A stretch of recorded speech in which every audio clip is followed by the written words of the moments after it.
the private sectors, mga kababayan, magandang gabi po sa inyong lahat.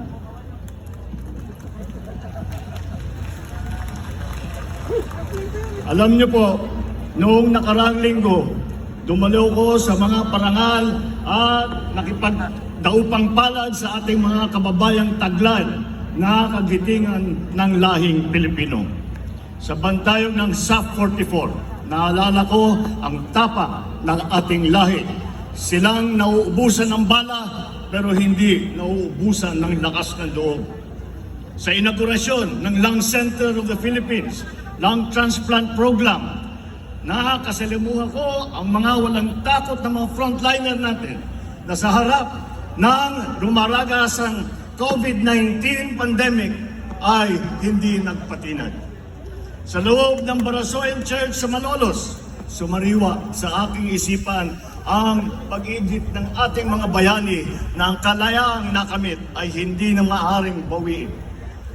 Sa pagyapak ko sa ating mga PWD na atleta na naghakot ng medalya sa Asian Para Games, nadama ko ang diwang ng paglulupig sa anumang balikid. Sa pagbukas ng higanteng petrochemical plant sa Batangas, tumambad sa akin ang sipag at talino ng mga Pilipinong manggagawa at mga nangangalakal. Bakit ko po isinasalaysay itong ngayon bilang pamungad ko na pananalita? Sapagat po, sa gitna ng pagdududa na walang pag-asa ang bayang ito, sila ang nagpapawalang bisa sa mga maling haka-haka at paniniwala. Sa negativismo na tila bumabalot sa ating bansa, na binabaluktot ang ating kakayahang umusbong, ang mga napabanggit ko, mga bayani, ang patunay na kahit gaano kahirap ang hadlang, kaya nating umudlan at magwagi. Sa ating mga kapwa Pilipino na mababa ang tingin sa kanilang sarili at kakayahan, ang mga nababanggit kong huwarang Pilipino ang itataas ang ating noo kahit kanino. Sa mga makakasarili na pilit tayong hinahatak sa landas na tayo-tayo at prinsipyong kanya-kanya, ang mga nabanggit kong huwarang Pilipino ang patunay na may tagumpay kung sama-sama tayong nangangarap at sabay-sabay tayong kumilos. Sa totoo lang, sa bayang ito, hindi po mabibilang ang dami ng mga katulad nila, mga tanglaw na di kayang takpan ng kadiliman. My fellow Filipinos, it is in the spirit of our race's resolve to surmount odds, overcome difficulties, and triumph over fears that we gather here today. We face a complex and changing world. It calls for a united response that would make our nation strong, our economy sound, and our children's future secure. We cannot meet these challenges if no common purpose energizes us. We need to have a vision that moves us forward as a people united, a vision so compelling that it brings out the best in us, one that is feasible that every one of us will invest in. We must restore faith in ourselves by taking stock of what makes us a strong people, a resilient nation. We must dig deep into our valiant past, draw strength from the heroism of our forefathers, and let this heritage of selflessness propel us forward into the future. Malalim at marami po ang ating pinaghuhugutan ng lakas.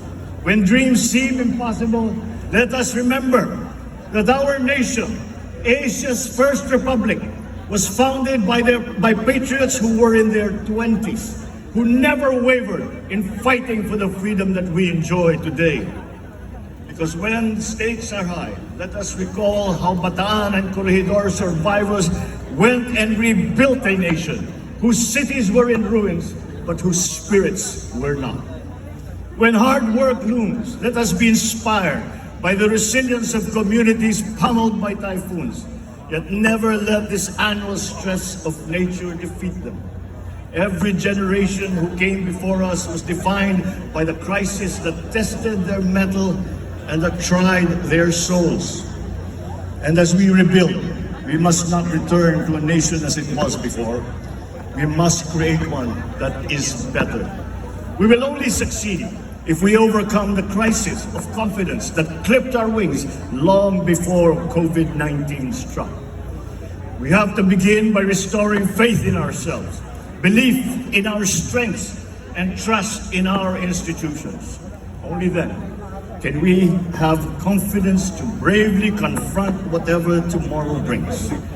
Ang balakid na nakakahambalang sa ating pag-unlad ay ang kawalang tiwala natin sa ating mga sarili, sa ating mga institusyon.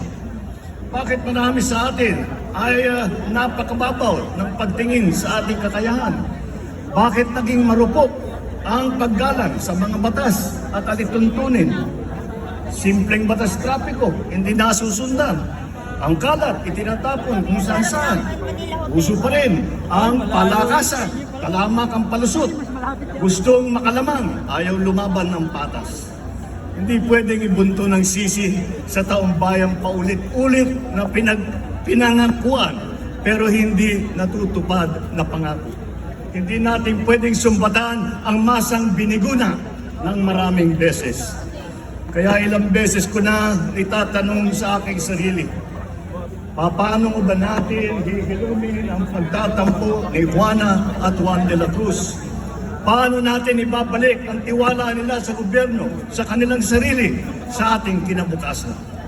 Paano ba natin bubuhayin ang pananalig nila na kaya natin ang mga hamong parating? I believe that to win that trust, the government must show in deeds, not in words, that it is deserving of that trust. Government must lead by example, not by empty exhortation, but in ways that inspire confidence to our people, so they too will believe that the greatness they deserve is at hand. It must present an agenda for the future with clear benefits for our people. For only by providing clarity will they invest in it. We must craft a blueprint for progress, a plan that inspires hope and promises change, because without one, we will be inflicting the old and outmoded views on our people, denying them the benefits that innovation and that empowerment will bring. We now have that plan. The Philippine Development Plan of 2023 to 2023. Binalangkas ito ng lahat ng mga departamento ng ating gobyerno. Nagtoka ng mga gawain, nagkasa sa bawat sektor, sa bawat sulok ng ating bansa upang sama-sama tayong bumangon muli. It enumerates the sectors to which funds should be channeled. What nurturing policies must be planted so that these can contribute to the overall growth that we desire. It lists the infrastructure which we are building better and more.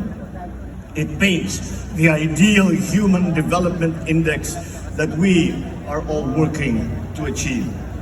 Ang Philippine Development Plan, yan ang isa sa mga batayang dokumento kung saan hinango ang Bagong Pilipinas, our brand of governance. Ang Bagong Pilipinas ay hindi slogan na basta lang binigkas o bumper sticker na kung saan na lang ikinakabit na ibiniburda sa damit. Ang layunin ng Bagong Pilipinas ay maglatag ng mga mithiin na dapat natin makamtan para sa kinabukasan ng ating bayan. Tapos na ang patsi-patsi na plano na iba-iba na ang nangyayari lang ay nagkakawatak-watak tayo. It is time for bold thinking, accompanied by the strong will to execute it. As I have said many times, the mandate of the people should be devoted to achieving the grand, not wasted on the petty. I will not squander the sovereign people's trust by marching and grunting loudly, but staying only in place, when what you want is to surge forward bereft of drama. Bagong Pilipinas is not a political game plan that caters to a privileged few. It is a master plan for genuine development, the benefits of all our people. Bagong Pilipinas serves no narrow political interests. It serves the people. Bagong Pilipinas is not a new partisan coalition in disguise. It is a set of ideals that all us Filipinos, regardless of political creed or religion or wealth, can coalesce around. Bagong Pilipinas is addressed to all government officials and employees and citizens of this country. It is an invitation to all of us to think about being a Filipino and view the nation from a renewed perspective. It is a call for transformation. The transformation of our idea of being a Filipino, and the transformation of our economy, of governance, of society. Bagong Pilipinas transcends this administration. To those whose overheated imagination has been poisoned by toxic politics, Bagong Pilipinas is no Trojan horse. It conceals no agenda. It is a program of many workhorses driven by the love of country. The sweeping vision that it brings presents will not automatically come to fruition. It will require for all of us to work very hard. Such is not the assigned task of government alone, but it is the duty of every Filipino. This is not a plan drafted in isolation by those who govern. This is a plan drawn from the inputs of the sovereign. As such, it can only succeed with the people's participation. It can only succeed if the government will demonstrate the fortitude to do the hard work. And for this, I pledge. Government will neither ask the people for sacrifices it will not exact first upon itself, nor impose a burden that is heavier than what people can carry. Sa Bagong Pilipinas, ang pagbabago ay nagsisimula sa pamahalaan. While power emanates from the people, change must begin from government. Kaya naman, ito ang aking mga mahigpit na tagubilin sa mga kawani ng gobyerno. Una, bawal ang tamad at makupad sa pamahalaan. Walang puwang ang mga mabagal at sagabal sa serbisyo publiko. Services must be fast. Projects must be completed on time. Deadlines must be met per schedule. Distress calls must be responded to without delay. In whatever government office, red tape must be replaced with a red carpet. At saka palitan na ninyo yung sungit ninyo, palitan na ninyo ng ngiti.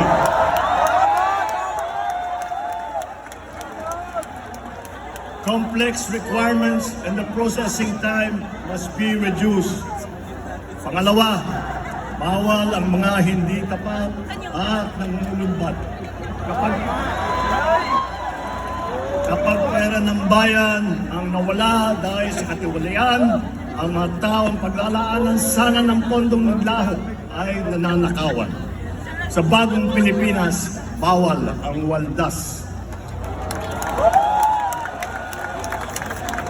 Ang paghahanda, lalo na ang paggugol ng budget ng bayan, ay bukas sa publiko at hindi kinupubliko. Walang parte nito ang kinukupit o sinusubi. Pangatlo, bawal ang mga pang-api at naghahari-harian. You are servants of the people, not their lords. Huwag nating pahirapan ang taong bayan, bagkus suklian ang kanilang tiwala ng magalang na panunungkulan. So let me reiterate this. Feedback is essential to government. Without it, mistakes cannot be corrected. Bad behavior cannot be sanctioned.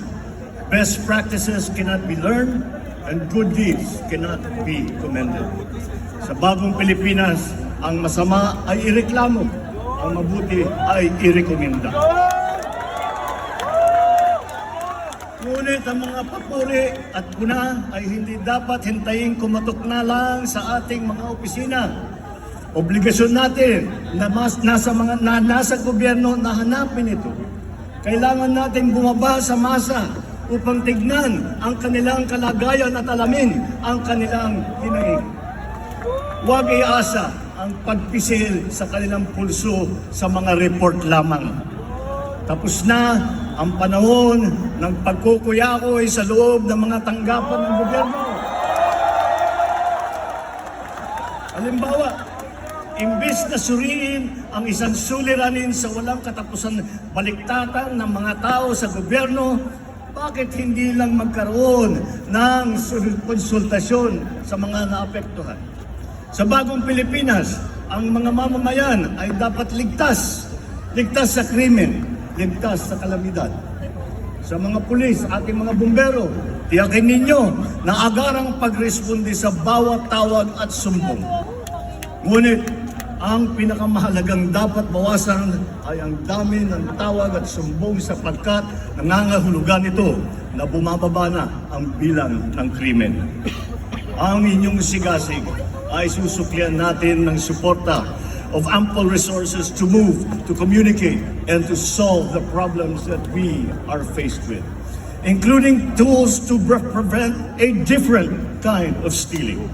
When contents of e-wallets are picked by cyber criminals, when their dirty hands reach our children through computer screens, we will boost the defenses of our people and communities against calamities. More than paying tribute to their resilience, we must provide them with resources. Sa Bagong Pilipinas, una ang kabataan dahil prioridad ang kanilang kinabukasan.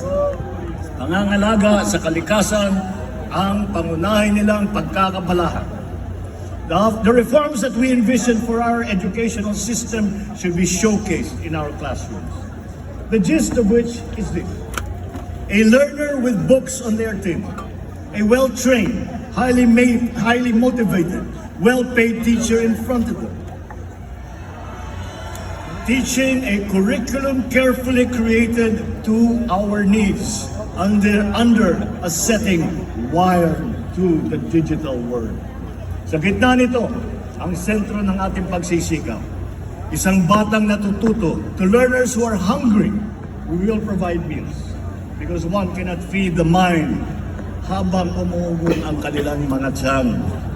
Through Bagong Pilipinas, we will meet our greatest obligation to our youth, to mold them into critical thinkers, problem solvers, and visionaries for their country. Panahon na rin upang bayaran ang ating utang sa mga magsasaka at mangingisda.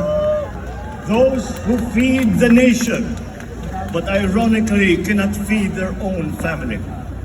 Nagbabadyang El Nino, ngunit babahayin natin ang agrikultura ng mga programang nababawas na perwisyong dulot nito. Sisiguraduhin natin na hindi malulunod ang mga pinagpaguran ng ating mga kababayan sa kanayunan. We are expanding our irrigable lands. We are increasing farm support across the board for all crops. We are incentivizing urban gardening, including turning idle lands into vegetable plots. We will no longer tolerate smuggled food that impoverishes our domestic producers and puts our consumers at risk. The ultimate objective is to make food affordable to all. And one way is to achieve this is to make it accessible to consumers. We are addressing trading and transport bottlenecks. Itinigil din natin ang katotohanan sa pagkokotong sa daan at sa pantalan sapagkat ang tong ay nagiging presyong ipinapatong sa mga mamimili. Sa mga barangay, ang kaayusan at kalinisan ay gawin nating tuloy-tuloy. Ang bawat bakanteng lupa sa inyong nasasakupan ay gawing halaman at gulayan. Sa mga barangay at SK official, maging modelo kayo ng isang tunay na mabuting mamamayan. May takot sa Diyos, may hiya sa kapwa, at nangangalaga ng kapaligiran at kalikasan. Sa ating mga local government units, ang outstanding performance ng bawat barangay, munisipyo, lungsod at lalawigan ay patuloy na susukatin, kikilalanin at tututukan upang ang bawat sangay ng pamahalaan lokal ay tiyak na magiging epektibo. Sa mga miyembro ng ating kabinete, pangungunahan ninyo ang mga Bagong Pilipinas Town Hall meetings sa mga rehiyon. Ilahad ang mga bagong patakaran at mga bagong programa. Ipadama ninyo ang mga